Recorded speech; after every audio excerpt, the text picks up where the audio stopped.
04, Prison Statistics. 05, Poem, Going into the Prison. 06, The Prison Industrial Complex and the Global Economy. 07, Prisons are Big Business. 09, Labor and the Flight of Capital. 10, The War on Drugs.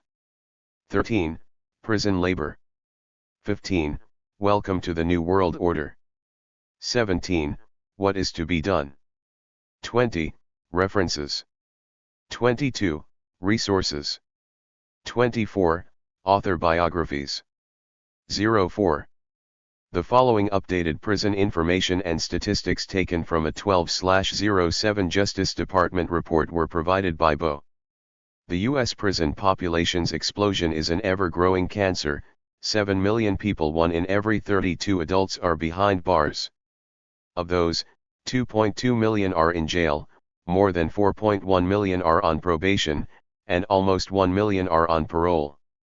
The rate of imprisonment for women continues to grow at a faster pace than for males, though the women are still less than 3% of the total. Misguided policies that create harsher sentences for nonviolent drug crimes are responsible for this ridiculous rise.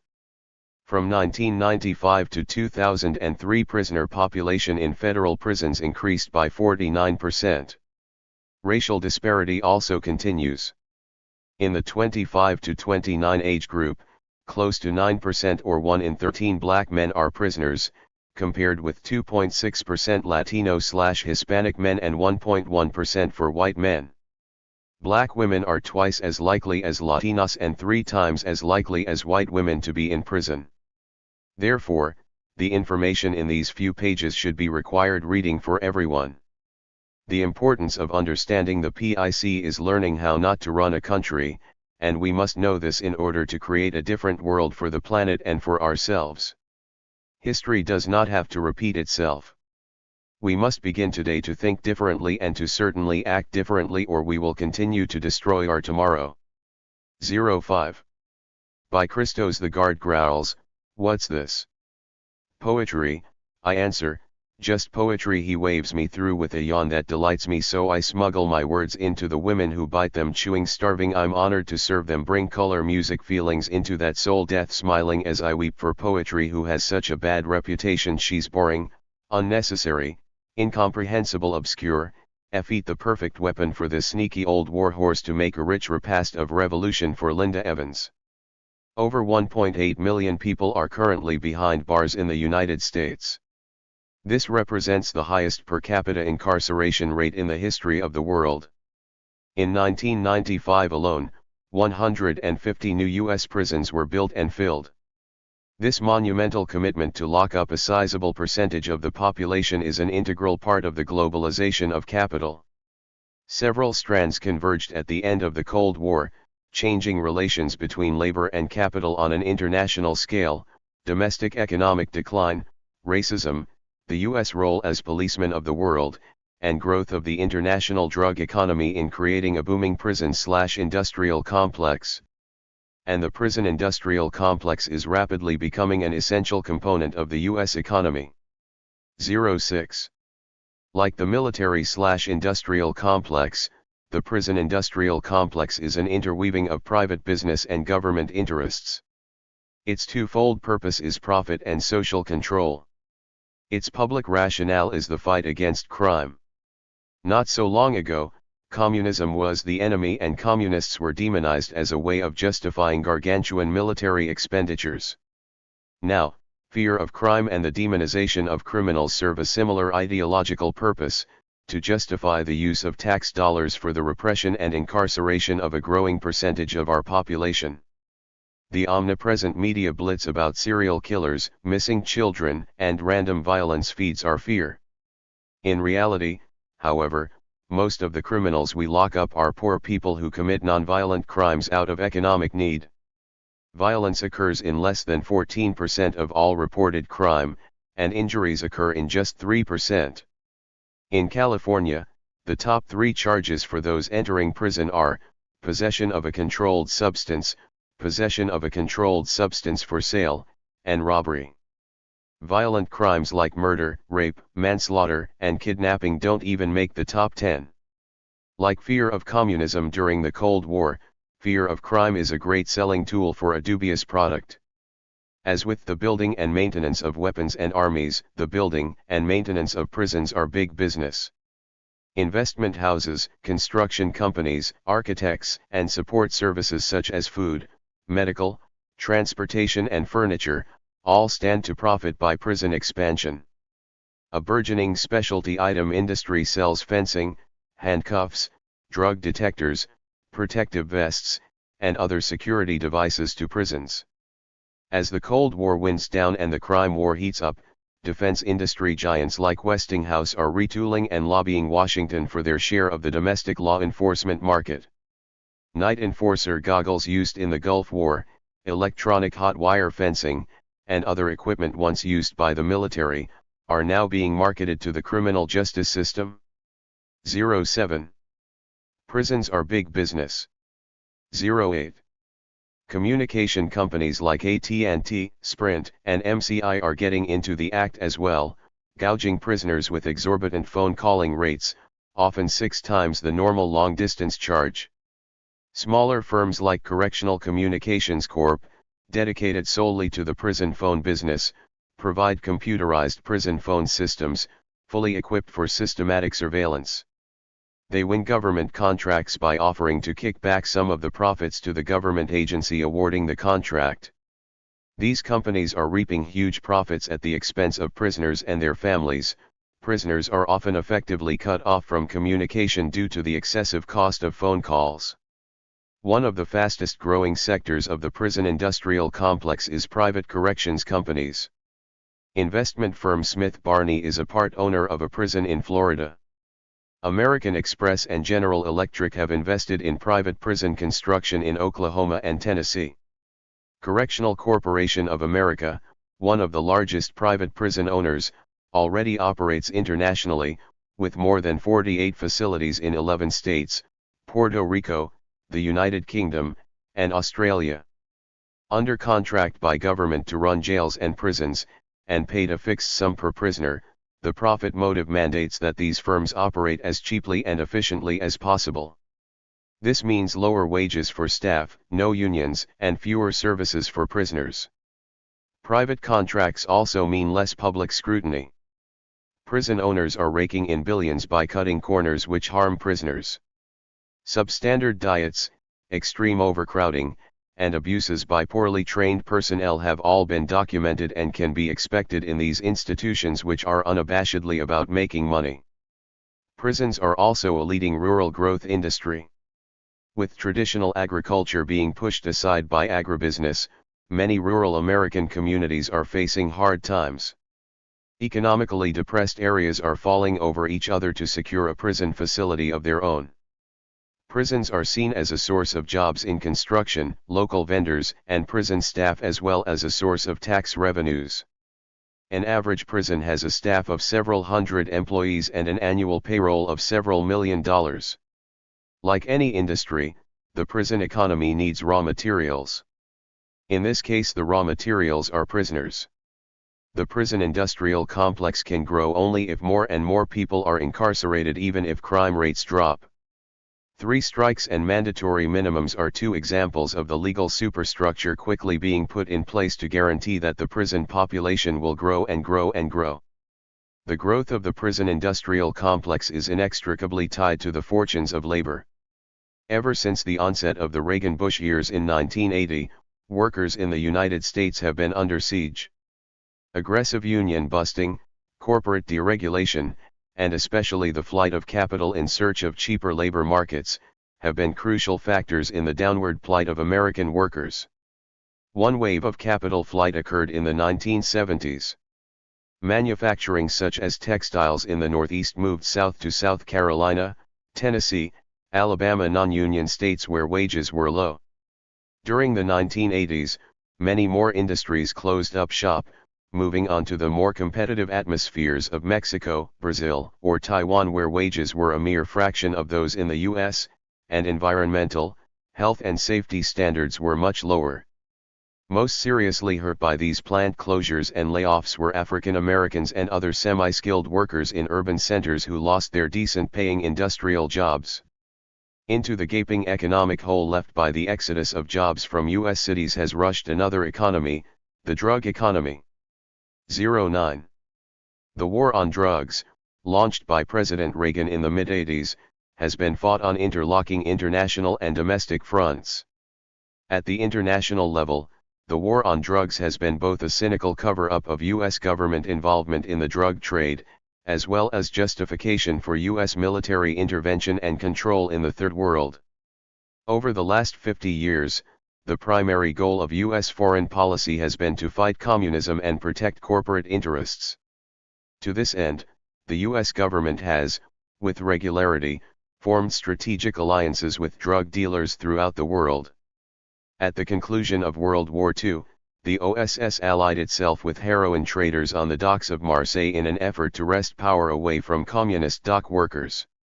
During the Vietnam War, the CIA aided the heroin-producing Hmong tribesmen in the Golden Triangle area. In return for cooperation with the U.S. government's war against the Viet Cong and other national liberation forces, the CIA flew local heroin out of Southeast Asia and into America. It's no accident that heroin addiction in the U.S. rose exponentially in the 1960s. Nor is it an accident that cocaine began to proliferate in the United States during the 1980s. Central America is the strategic halfway point for air travel between Colombia and the United States. The Contra War against Sandinista Nicaragua, as well as the war against the National Liberation Forces in El Salvador, was largely about control of this critical area. When Congress cut off support for the Contras, Oliver North and friends found other ways to fund the Contra resupply operations, in part through drug dealing. Planes loaded with arms for the Contras took off from the southern United States, offloaded their weapons on private landing strips in Honduras, then loaded up with cocaine for the return trip. A 1996 exposé by the San Jose Mercury News documented CIA involvement in a 10. Nicaraguan drug ring which poured thousands of kilos of cocaine into Los Angeles' African-American neighborhoods in the 1980s. Drug boss, Danilo Blandon, now an informant for the DEA, acknowledged under oath the drugs for weapons deals with the CIA-sponsored Contras. U.S. military presence in Central and Latin America has not stopped drug traffic. But it has influenced aspects of the drug trade, and is a powerful force of social control in the region. U.S. military intervention, whether in propping up dictators or squashing peasant uprisings, now operates under cover of the righteous war against drugs and narco-terrorism. In Mexico, for example, U.S. military aid supposedly earmarked for the drug war is being used to arm Mexican troops in the southern part of the country. The drug trade, however, is all in the north. The drug war money is being used primarily to fight against the Zapatista rebels in the southern state of Chiapas who are demanding land reform and economic policy changes which are diametrically opposed to the transnational corporate agenda. In the Colombian jungles of Cartagena de Cara, coca has become the only viable commercial crop. In 1996, 30,000 farmers blocked roads and airstrips to prevent crop spraying from aircraft. The Revolutionary Armed Forces of Colombia, one of the oldest guerrilla organizations in Latin America, held 60 government soldiers hostage for 9 months, demanding that the military leave the jungle, that social services be increased, and that alternative crops be made available to farmers. And given the notorious involvement of Colombia's highest officials with the powerful drug cartels, it is not surprising that most U.S. drug war military aid actually goes to fighting the guerrillas. One result of the international war on drugs has been the internationalization of the U.S. prison population. For the most part, it is the low-level mules carrying drugs into this country who are captured and incarcerated in ever-increasing numbers. At least 25% of inmates in the federal prison system today will be subject to deportation when their sentences are completed. Here at home, the war on drugs has been a war on poor people. Particularly poor, urban, African American men and women. It's well documented that police enforcement of the new, harsh drug laws have been focused on low-level dealers in communities of color. Arrests of African Americans have been about 5 times higher than arrests of whites, although whites and African Americans use drugs at about the same rate. And African Americans have been imprisoned in numbers even more disproportionate than their relative arrest rates. It is estimated that in 1994, on any given day, 1 out of every 128. The war on drugs. 11. The war on drugs. U.S. adults was incarcerated, while 1 out of every 17 African American adult males was incarcerated. The differential in sentencing for powder and crack cocaine is one glaring example of institutionalized racism. About 90% of crack arrests are of African Americans, while 75% of powder cocaine arrests are of whites. Under federal law, it takes only 5 grams of crack cocaine to trigger a 5-year mandatory minimum sentence. But it takes 500 grams of powder cocaine 100 times as much to trigger the same sentence. This flagrant injustice was highlighted by a 1996 nationwide federal prison rebellion when Congress refused to enact changes in sentencing laws that would equalize penalties. Statistics show that police repression and mass incarceration are not curbing the drug trade. Dealers are forced to move, turf is reshuffled, already vulnerable families are broken up. But the demand for drugs still exists, as do huge profits for high-level dealers in this $50 billion international industry. From one point of view, the war on drugs can actually be seen as a preemptive strike. The state's repressive apparatus working overtime. Put poor people away before they get angry. Incarcerate those at the bottom, the helpless, the hopeless, before they demand change. What drugs don't damage the war on drugs and mass imprisonment will surely destroy. The crackdown on drugs has not stopped drug use. But it has taken thousands of unemployed young men and women off the streets. And it has created a mushrooming prison population. 12. An American worker who once upon a time made $8/hour, loses his job when the company relocates to Thailand where workers are paid only $2 per day. Unemployed, and alienated from a society indifferent to his needs, he becomes involved in the drug economy or some other outlawed means of survival. He is arrested, put in prison, and put to work. His new salary, 22 cents/hour. From worker, to unemployed, to criminal, to convict laborer, the cycle has come full circle. And the only victor is big business. For private business, prison labor is like a pot of gold. No strikes. No union organizing. No unemployment insurance or workers' compensation to pay. No language problem, as in a foreign country. New Leviathan prisons are being built with thousands of eerie acres of factories inside the walls. Prisoners do data entry for Chevron, make telephone reservations for TWA, raise hogs, shovel manure, make circuit boards, limousines, waterbeds, and lingerie for Victoria's Secret. All at a fraction of the cost of free labor.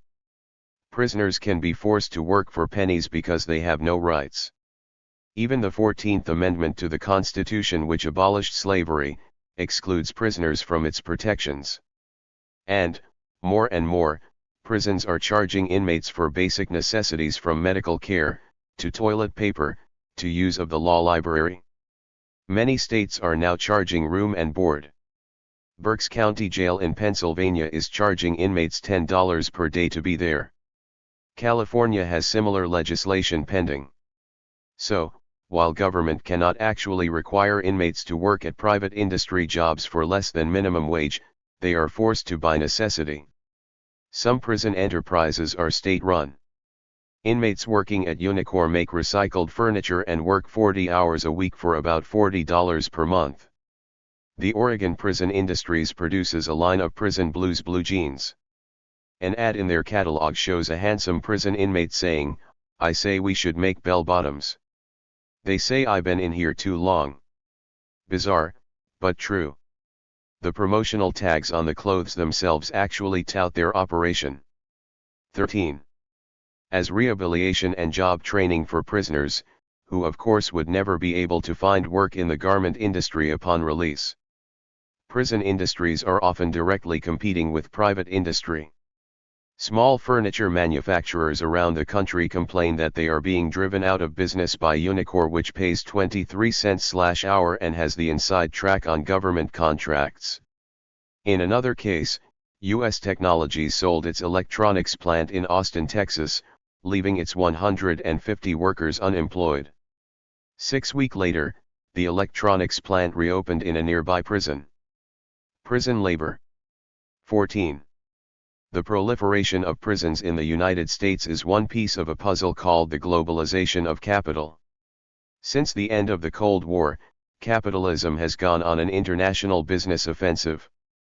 No longer impeded by an alternative socialist economy or the threat of national liberation movements supported by the Soviet Union or China, transnational corporations see the world as their oyster.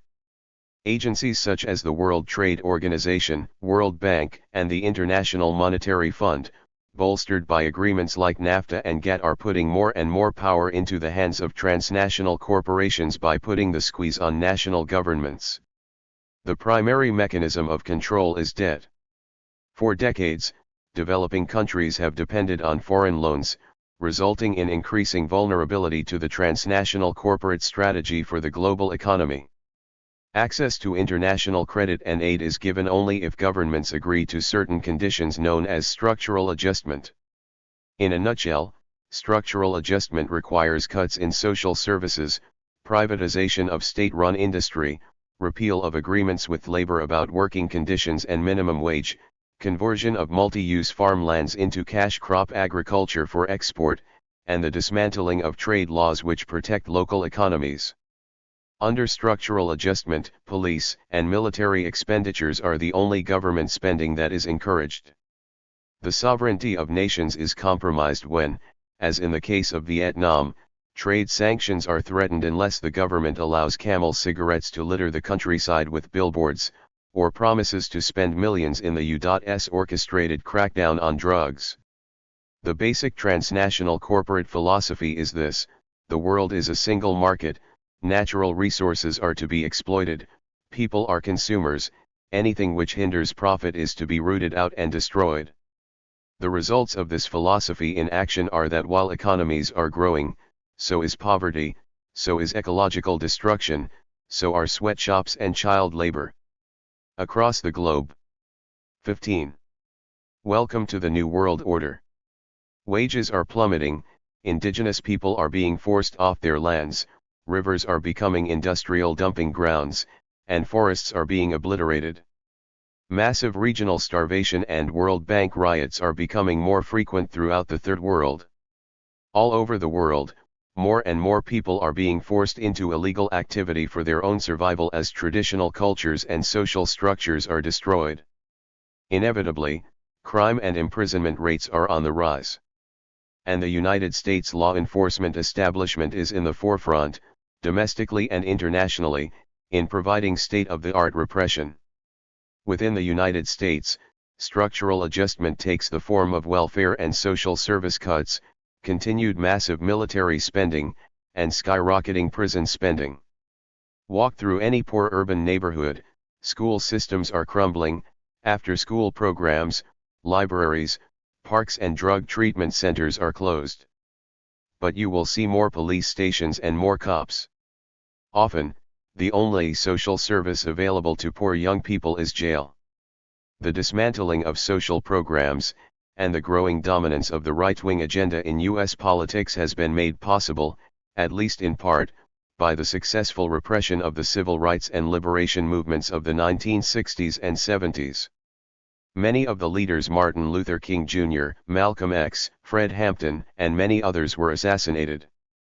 Others, like Geronimo G. Jagaprat, Leonard Peltier, and Mumia Abu-Jamal, have been locked up. Over 150 political leaders from the Black liberation struggle, the Puerto Rican independence movement, and other resistance efforts are still in prison. Many are serving sentences ranging from 40 to 90 years. Oppressed communities have been robbed of radical political leadership which might have led an opposition movement. We are reaping the results. The number of people in U.S. prisons has more than tripled in the past 17 years, from 500,000 in 1980 to 1.8 million in 1997. Today, more than 5 million people are behind bars, on parole, probation, or under other supervision by the criminal justice system. The state of California now spends more on prisons than on higher education, and over the past decade has built 19 prisons and only one branch university. Add to this, the fact that increasing numbers of women are being locked up. Between 1980 and 1994, the number of women in prison increased fivefold, and women now make up the fastest growing segment of the prison population. Most of these women are mothers, leaving future generations growing up in foster homes or on the streets. Welcome to the New World Order. 16. Prisons are not reducing crime, but they are fracturing already vulnerable families and communities. Poor people of color are being locked up in grossly disproportionate numbers, primarily for nonviolent crimes. But Americans are not feeling safer. As criminals become scapegoats for our floundering economy and our deteriorating social structure, even the guise of rehabilitation is quickly disappearing from our penal philosophy. After all, rehabilitate for what? To go back into an economy which has no jobs? To go back into a community which has no hope? As education and other prison programs are cut back, or in most cases eliminated altogether, prisons are becoming vast, overcrowded, holding tanks. Or worse, factories behind bars. And, prison labor is undercutting wages, something which hurts all working and poor Americans. It's a situation which can only occur because organized labor is divided and weak and has not kept step with organized capital. While capital has globalized, labor has not. While the transnationals truly are fashioning our planet into a global village, there is still little communication or cooperation between workers around the world. Only an internationally linked labor movement can effectively challenge the power of the transnational corporations. There have been some wonderful, shining instances of international worker solidarity. In the early 1980s, 3M workers in South Africa walked out in support of striking 3M workers in New Jersey. Recently, longshore workers in Denmark, Spain, Sweden, and several other countries closed down ports around the world in solidarity with striking Liverpool dockers. The company was forced to negotiate. When Renault closed its plant in Belgium, 100,000 demonstrated in Brussels, pressuring the French and Belgian governments to condemn the plant closure and compel its reopening. 17. What is to be done? 18. Here in the US, there is a glimmer of hope as the AFL-CIO has voted in some new, more progressive leadership. We'll see how that shapes up, and whether the last 50 years of anti-communist, bread and butter American unionism is really a thing of the past. What is certain is that resistance to the transnational corporate agenda is growing around the globe. In 1996, the people of Bougainville, a small New Guinea island, organized a secessionist rebellion, protesting the dislocations and ecological destruction caused by corporate mining on the island. When the government hired mercenaries from South Africa to train local troops in counterinsurgency warfare, the army rebelled, threw out the mercenaries, and deposed the prime minister. A one-day general strike shut down Haiti in January 1997. Strikers demanded the suspension of negotiations between the prime minister and the International Monetary Fund/World Bank.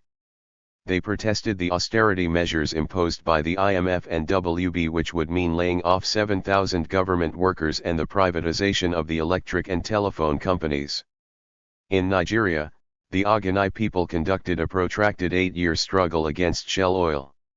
Acid rain, and hundreds of oil spills and gas flares were turning the once fertile countryside into a near wasteland. Their peaceful demonstrations, election boycotts, and pleas for international solidarity were met with violent government repression and the eventual execution of Oganai writer leader Ken Saro-Wiwa. In France, a month-long general strike united millions of workers who protested privatization, a government worker pay freeze, and cutbacks in social services. telephone, airline, power, postal, education, healthcare, and metal workers all joined together, bringing business to a standstill. The right-wing Chirac government was forced to make minor concessions before being voted out for a new socialist administration. At the Oak Park Heights Correctional Facility in Minnesota, 150 prison ERs went on strike in March 1997, demanding to be paid the minimum wage. Although they lost a litigation battle to attain this right, their strike gained attention and support from several local labor unions. What is to be done? 19. Just as the prison industrial complex is becoming increasingly central to the growth of the U.S. economy, prisoners are a crucial part of building effective opposition to the transnational corporate agenda. Because of their enforced invisibility, powerlessness, and isolation, it's far too common for prisoners to be left out of the equation of international solidarity. Yet, opposing the expansion of the prison industrial complex, and supporting the rights and basic humanity of prisoners, may be the only way we can stave off the consolidation of a police state that represses us all, where you or a friend or family member may end up behind bars. Clearly, the only alternative that will match the power of global capital is an internationalization of human solidarity. Because, truly, we are all in this together. International solidarity is not an act of charity. It is an act of unity between allies fighting on different terrains toward the same objective. The foremost of these objectives is to aid the development of humanity to the highest level possible. Samora Machel, leader of FRELIMO, first president of Mozambique.